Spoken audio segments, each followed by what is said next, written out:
Hello दोस्तों, आपका अपना ऑफिशियल चैनल शुभम संस्कृतम पे एक बार फिर से स्वागत एवं हार्दिक अभिनंदन।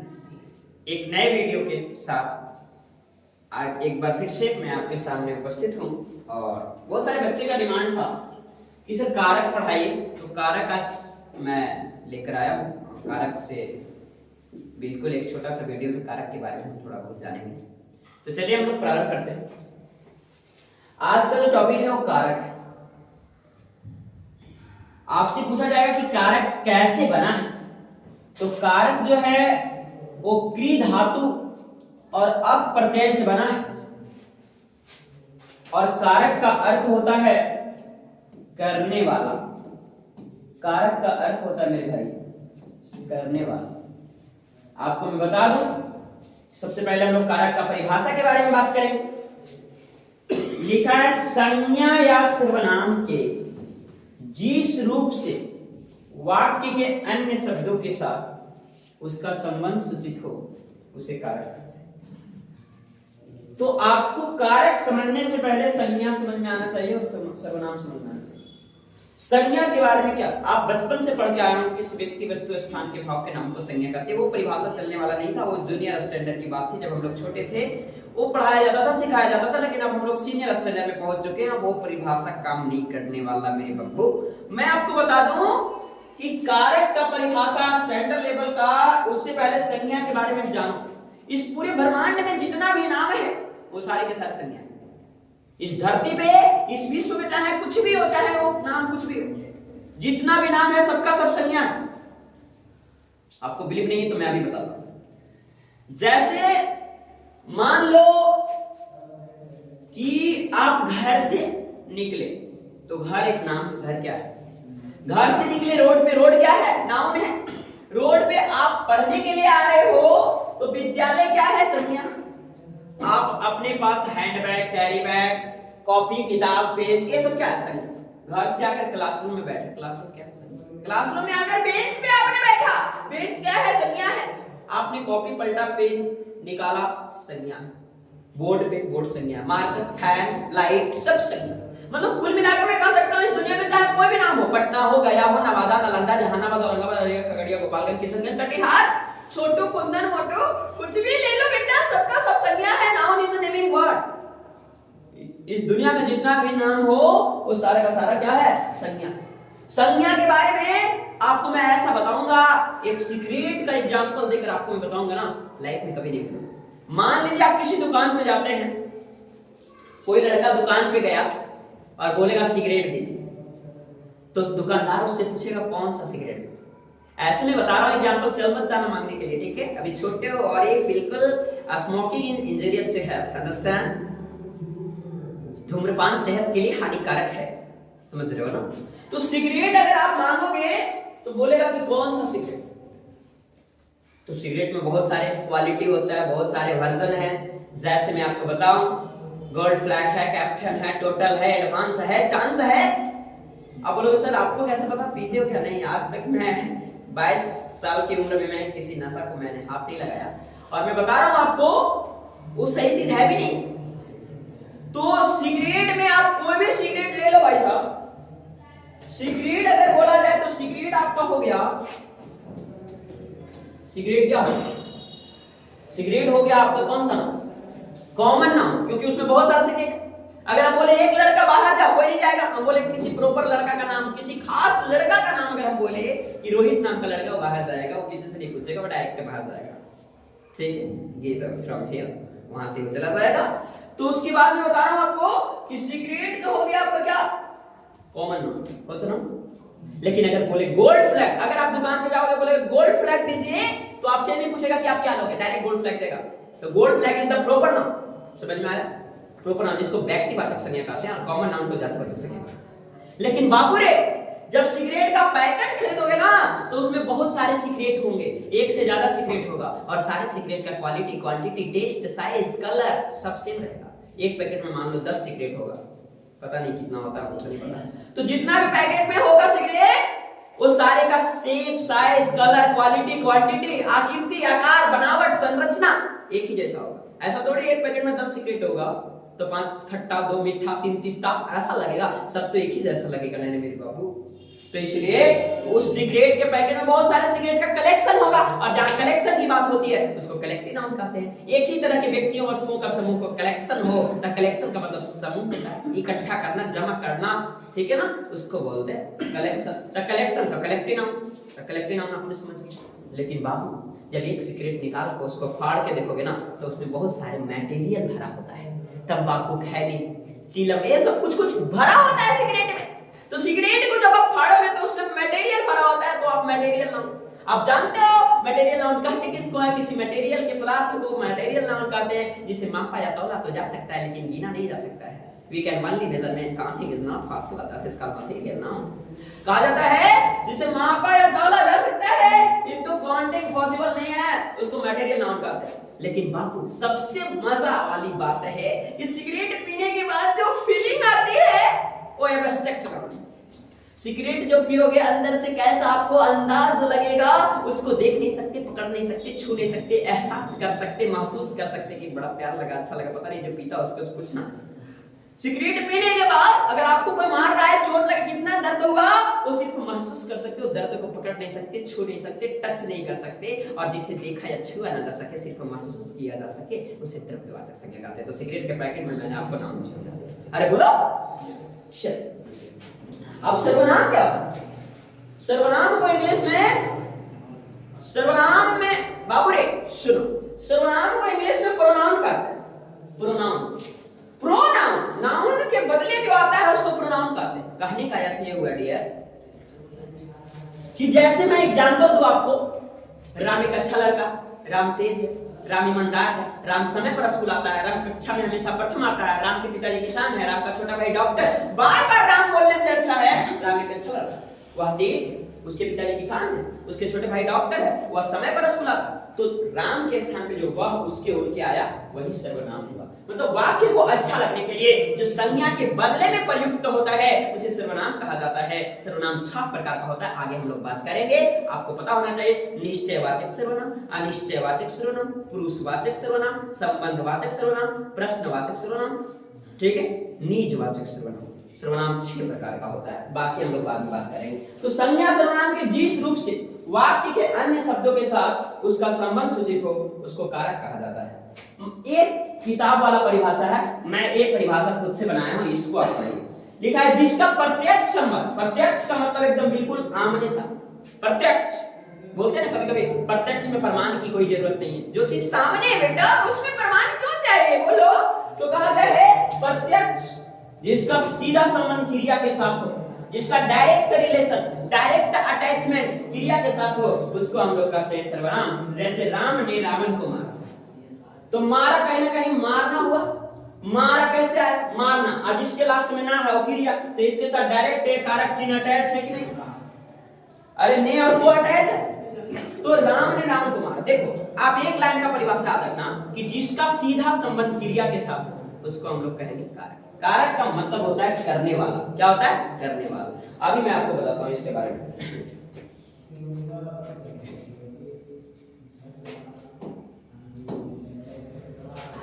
देखिए कारक एक यहां पे नोट करेंगे, वाक्य को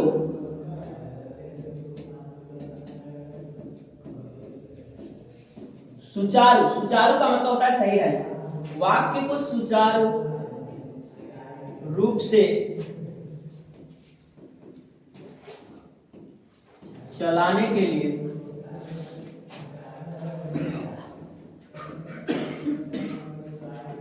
कारक को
करता मैं हूं, तुम पढ़ रहे हो, पढ़ने का काम कौन कर रहा? तुम, ठीक है ना?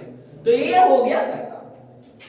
कर्म कारक जिस पर क्रिया का फल पड़े, फल मतलब परिणाम, मतलब क्रिया जो है, कर्ता जो भी कुछ करेगा, जो काम को करेगा, उसका इफेक्ट जो जिस पे पड़ेगा ना, वो हो गया आपका कर्म कारक। जैसे राम ने रावण को मारा, राम को मारा जरूर, मारना क्रिया हो गया, राम मार रहा है तो राम करता हो गया, लेकिन जब राम मारेगा किसको भाई? रावण को। तो रावण को मारेगा तो उससे प्रभाव किसको पड़ेगा? अब रावण को मारेगा तो चोट हमको थोड़ी लगेगा, नहीं नजी, तो रावण को इफेक्ट हुआ, इसलिए वो कर्म कारक हो गया। करण कारक, करण कारक का परिभाषा बढ़िया से समझिएगा, क्योंकि इसका भी कारक चिन्ह से है और अपदान में भी आपको मिलेगा से, तो दोनों में डिफरेंस क्या है ध्यान देंगे। कर्ता जिस साधन या व्यवस्था के द्वारा किसी काम को करता है उसे करण कारक कहते हैं। कर्ता जिस साधन या माध्यम के द्वारा किसी काम को करता है उसे, जैसे मैं स्केच से लिखता हूं, लिखने का साधन स्केच, तुम कलम से लिखते हो, तुम्हारा लिखने का साधन कलम है। मैं जमीन पर सोता हूं, नहीं भाई ये तो दूसरा हो गया। मैं बाइक से जाता हूं, तुम ट्रेन से जाते हो, तो जो साधन, खुद सवाल करना कि साधन क्या है, जो साधन का बात हो वहां पे करण कारक होगा, ठीक। संप्रदान कारक किसको कहते हैं? संप्रदान कारक, कर्ता जिसके लिए किसी काम को करता है उसको संप्रदान। संप्रदान संपत्ति का दान, दान जो है, जैसे माता ने भिखारी को धन दिया, किसके लिए दिया? भिखारी के लिए, ठीक है। राजा प्रजा को वस्त्र दिया, किसको दिया? मतलब किसी के लिए अगर बात की जाए तो संप्रदान। अपादान कारक क्या होता है? जब कभी भी दो व्यक्ति या दो वस्तु के बीच में अलगाव उत्पन्न हो, कभी भी दूर हटे, कभी भी अलग होने का अर्थ हो, जुदाई की भावना हो, तो वहां पे हम लोग अपादान कारक का प्रयोग करते हैं। जैसे पेड़ से पत्ता गिरता है, मान लो यहाँ पे सिंपल है भाई, ये कोई पेड़ है और यहां से कोई अगर पत्ता, यहां से कोई पत्ता गिरा, ऐसा थोड़ी है कि यहां से पत्ता गिरा तो ये पेड़ भी गिर जाएगा। अरे बोलो, पेड़ यहाँ है, पत्ता यहाँ है, इस दोनों के बीच में डिस्टेंस हुआ, तो जहां जुदाई की बात हो। अब गंगा हिमालय से निकल के, तो गंगा से हिमालय से निकल जाएगी तो हिमालय में चली आएगी। आप बोलेंगे आप छुट्टी होगा, आप घर जाओगे, अपने घर के जाओगे, मैं अपने घर को जाऊंगा। अब बोलोगे क्लासरूम से घर जाओगे, तो बोलेगा वो क्लासरूम तुम भी चलो ना, तो क्लास जाएगा आपके साथ? नहीं, दैट इज नॉट पॉसिबल। तो वहां पे जहां अलग होने की बात हो वहां अपादान कारक है। अब संबंध कारक क्या होता है बेटा? जितना भी, जैसे क्या कौन समझ में नहीं आया? वो बात नहीं बोल रहा था, समाज मतलब जोड़ने का कार्य। संबंध कारक का परिभाषा देखो, जब कभी भी किसी से संबंध की बात हो, कभी भी रिलेशनशिप की बात हो, किसी खास प्रॉपर संबंध, जैसे यहां पे लिखोगे आपका, आपके, आपके, ठीक है। तो ये चीज दोनों में कंफ्यूजन नहीं होना कि ये से कहां लगे। जब किसी साधन का बोलो, जब कोई चीज साधन का बोलो तो वहां करण कारक लगेगा, और कहीं जुदाई का बोलो, जब कोई चीज अलग हो रहा है तो वहां पे क्या लगेगा? अरे बोलो, संबंध, रिश्ता, नाता वाली बात जो भी है वो संबंध कारक होगा।